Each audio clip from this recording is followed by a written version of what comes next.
শিলিগুড়িতে তৃণমূল কংগ্রেস প্রার্থী গৌতম দেবের ফ্লেক্সকে বিকৃত করা নিয়ে ক্রমেই রাজনৈতিক উত্তাপ বাড়ছে শহর জুড়ে। গতকাল রাতে মেয়র অভিযোগ করেন ফ্লেক্সে তার ছবির ওপর বিজেপি স্টিকার সাঁটিয়ে দেওয়া হয়েছে। এই অভিযোগ ওঠার পর সিসিটিভি খতিয়ে দেখে প্রশাসনকে ব্যবস্থা নেওয়ার দাবি জানান বিজেপি প্রার্থী শঙ্কর ঘোষ। পাশাপাশি তিনি জানান, একটি ছোট পোস্টার সংক্রান্ত ঘটনাকে ইস্যু করে অযথা তৈরি করা হচ্ছে বিতর্ক। যেই দোষী হোক তার শাস্তি হওয়া উচিত। এমনকি বিজেপির কেউ জড়িত থাকলেও তাকে আমরা সমর্থন করব না। একই সঙ্গে তিনি জানান, পুলিশ বিজেপি কর্মীদের বাড়িতে গিয়ে চাপ সৃষ্টি করছে এবং বারবার তাদের থানায় ডেকে পাঠাচ্ছে। প্রধানমন্ত্রীর মান ইজ্জতটা এই লেভেলে নামিও না, এই লেভেলে নামিও না বিজেপি।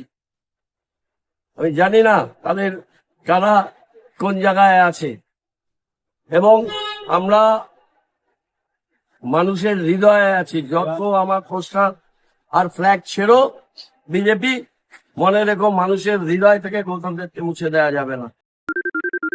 সোনাক্ষী, মশলা কোথায়?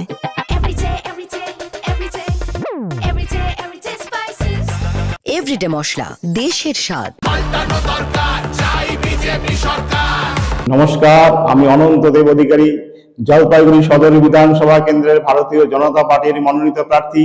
আমাকে আপনারা দুহাত তুলে আশীর্বাদ করুন, আমার উপর ভরসা রাখুন। আমি কথা দিচ্ছি, জলপাইগুড়ির সার্বিক উন্নয়নে কখনো কম্প্রোমাইজ করবো না এবং আপনাদের পাশে সদা সর্বদা পাশে থাকবো।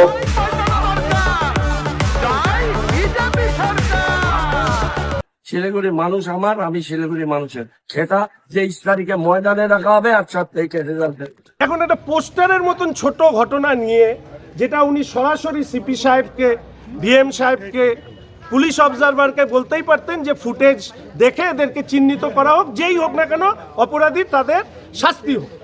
এইবার আমাদের বিজেপিরও যদি কেউ করে থাকে, সেও অপরাধ করেছে, তাকে আমরা আজকে এদের বাড়িতে পুলিশ পাঠিয়েছে, অমিতের বাড়িতে পুলিশ পাঠাচ্ছে, পুলিশ পাঠিয়ে বলছে বারবার করে থানায় আসো। তাহলে তৃণমূল কংগ্রেসের ফ্লেক্সে গৌতম দেবের যে স্টিকার লাগানো হয়েছে, সেই স্টিকার আমরা কোথা থেকে পাবো? ওটা নিয়ে বলছেন না। আমি চাই যত এই ধরনের ঘটনা হয়েছে সিসিটিভি ফুটেজ নিয়ে আসা হোক, দেখা হোক কারা জড়িত, তাদেরকে পুলিশ ইন্টারোগেট করুক, তাদের যা নিয়ম অনুযায়ী যা শাস্তি দেওয়ার দিক।